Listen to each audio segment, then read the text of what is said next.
Welcome to today's video. Hope you're all doing well and having a great day. A lot in today's news, including an Apex Legends pro player slash former pro player. I'm not really sure what you consider him. His accolades are definitely pro. His current status is to be determined, but unfortunately was caught scamming his fans. And then some further action came after that, which caused the police to get involved and where he eventually got detained. And an Apex Legends developer speaking out about the issues of Apex. All of that and much more in today's video. Make sure to leave a like on the video, subscribe to the channel, and comment down below for a chance to win a Valkyrie Loom. And as always, I'm only picking people that are subscribed to finalists from last videos down below. So back when Apex first came out, there was a big pro team that basically were winning all the kill races. This was Team Liquid. To my knowledge, this team consisted of I think 4 people or so, but I know that one of them I think was a sub at the time, and I know that at least 3 of them were Flanker, Casper, and Rogue. Now on Casper's Twitter page, he has that his accolades are 15 times ALGS finalist and 1 times ALGS champion. So definitely pretty good at the game. There's actually been a very long list and a lot of accusations that have come out of him scamming people, and I want to get you the full details of what's been going on, or at least, you know,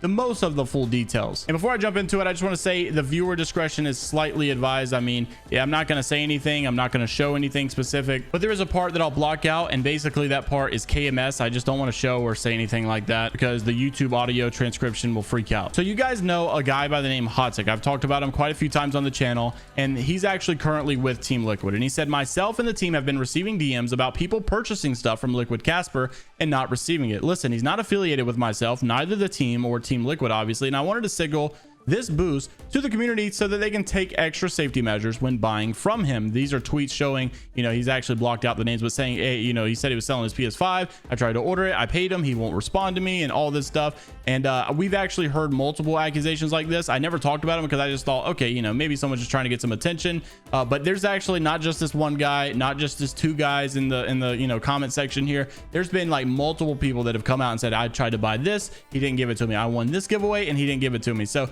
it's actually not just one person. It's definitely not someone who's just seeking attention. Well, Casper actually came here and responded and was like, you know, I've been responding to all these guys. I provided tracking numbers. All of them have, you know, been sent out. I don't know what they're talking about. And he said, like I said, everyone who's purchased from me has either had it shipped or it's been delivered. So I'm not really sure what all these people are talking about. They don't know what they're saying. Blah blah blah. And then finally people came out with the proof, and they kept asking him, you know, if you're saying you're not lying, then show the proof. And he would never show the proof.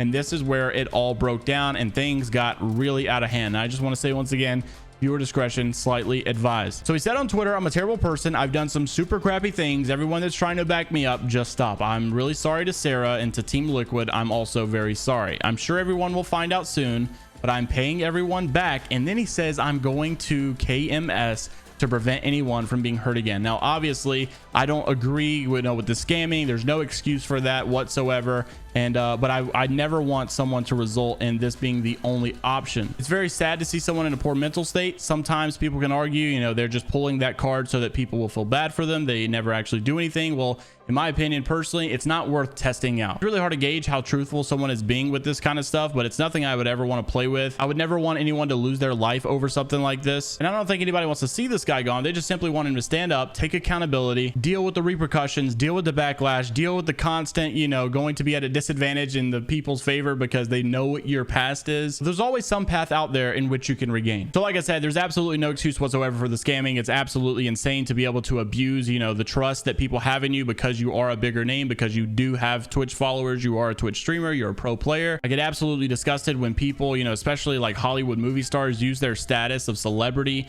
and, you know, use that in order to gain people's trust, only to backstab them, only to manipulate them. It's extremely sour, and it's very unfortunate that not only did this happen, but also, you know, the whole mental thing. It's very unfortunate to see all of this go down. I began to also make this tweet right here, and I'm not going to read it just because, like I said, I'm not sure exactly what YouTube transcriptions will do. They'll probably freak out and, you know, flag everything about this video. Anyhow, Sarah did respond here. This was like his best friend, and said, at everyone, the cops have him detained. He responded, said, no, they do not. But then other people responded, and I think Sarah actually made a response as well, saying she spoke to a cop and they not necessarily maybe have him handcuffed or put up or anything like that, but they're with him. They're making sure he's okay. They're making sure he's not, you know, going out by himself anywhere. And then also another Twitch streamer said that I just spoke with his dad and he's safe. So all around, just an unfortunate situation to see in the Apex Legends esports scene today. Just remember, there's no real W here for anyone. A lot of people got scammed. A guy's in a really bad situation right now in life. Those guys will probably never get their money back. This guy will probably never get his career or reputation back. Not saying he deserves to get his reputation back, because I mean, this is like the scummiest thing you can do. You never really know if people are sorry for the actions that they committed or if they're sorry because they got caught. All around, just not something you want to see in the esports scene. Now, I know watching a segment like that is kind of hard to detach and go into the next segment, so I really am sorry for the awkward transition here, but I do want to talk about some other things with Respawn. You know, we've talked about yesterday's video. There was basically a Respawn developer who was blocking people for asking about cross progression.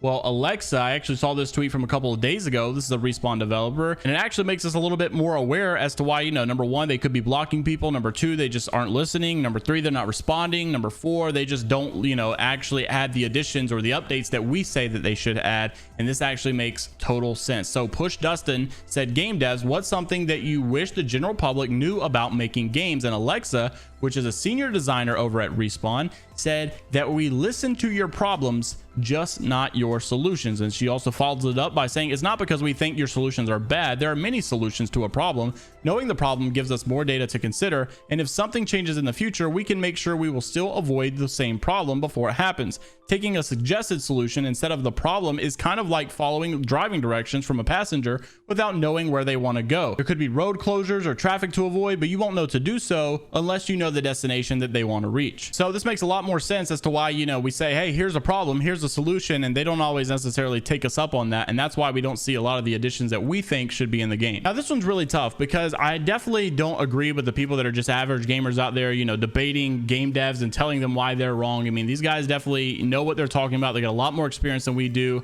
That's understandable. However, a lot of them don't have the competitive experience that we do. They don't have, you know, the game experience as far as like how much they've been indulged in competitive FPSs. So, you know, this could be one of their first FPSs. They may just play casually FPS. So it's kind of weird for, you know, on both sides. It's weird for a player to tell a dev that they're wrong because they don't know what they're doing. And it's weird for a dev to tell someone who has more experience, way more experience in competitive FPS than they do. And you also look at someone like Dr. Disrespect. I mean, this was a dev. This was a guy working on Call of Duty for years and years and years. And then he left, and now he's here playing games for himself. And a lot of the complaints that we have as mass players, he agrees with us with. And so he's going along with the same thing, saying, you know, you stupid game developers, why can't you fix this? Why can't you do this? Why can't you do this? And a lot of these things are the same exact problems that we're saying. So if he's a developer and he's done it for years and he's come back to being a streamer and playing, you know, FPSs for a living, then, you know, how is it necessary that our points are not always valid? What I thought was a really good point, and honestly is something from another game that we can bring over here to Apex as far as like the logic of why game devs don't listen to us.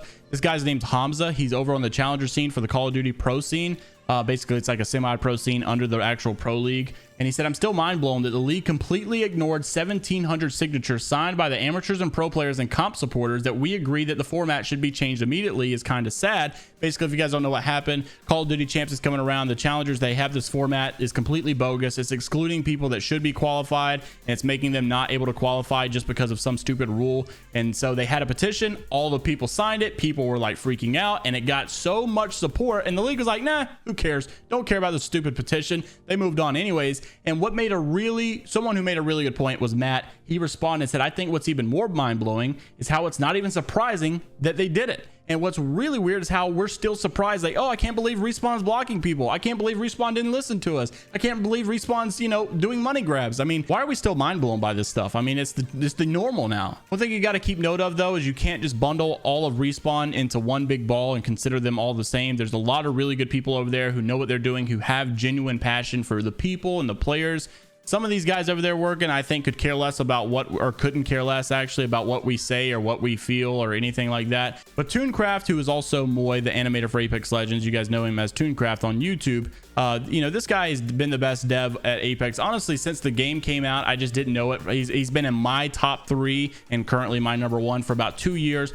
Pav is right behind him. So this guy's absolutely insane. He did respond to one of my videos a couple months ago, you know, just basically saying, believe me when I say, man, the frustrations are not exclusive to the players. It's not just us that feels frustrated. The developers get frustrated too, but it's always good to know what's coming and to move forward and introduce the next cool thing to the game and the lore. I hope you enjoys tomorrow's story. This has been months ago, so obviously that's already come and gone. So, you know, you just got to remember, it's not always us that feels this way. There's also people internally that are working over there. They probably feel the same way that we do about a lot of things. They just don't have the authorization action and, you know, just slam the gavel down and just let it happen. But something's definitely not right with this season. We got a big YouTuber that I'll be talking about in tomorrow's video who looks like he's going to be taking a break and slowing down the content a little bit because Apex is actually that dry. And honestly, he's like the most positive guy in the Apex scene, so it's really speaking more volume the fact that it's coming from him. So I'll see you all in that video tomorrow. Make sure to leave a like on the video, subscribe to the channel, and comment down below. And until the next time, sorry this has been a little bit more of a long one. I've just had so much news to cover. But have a great day, evening, night, morning, whatever it is, wherever you're at in the world. I'll see you until the next time. Later, Gators.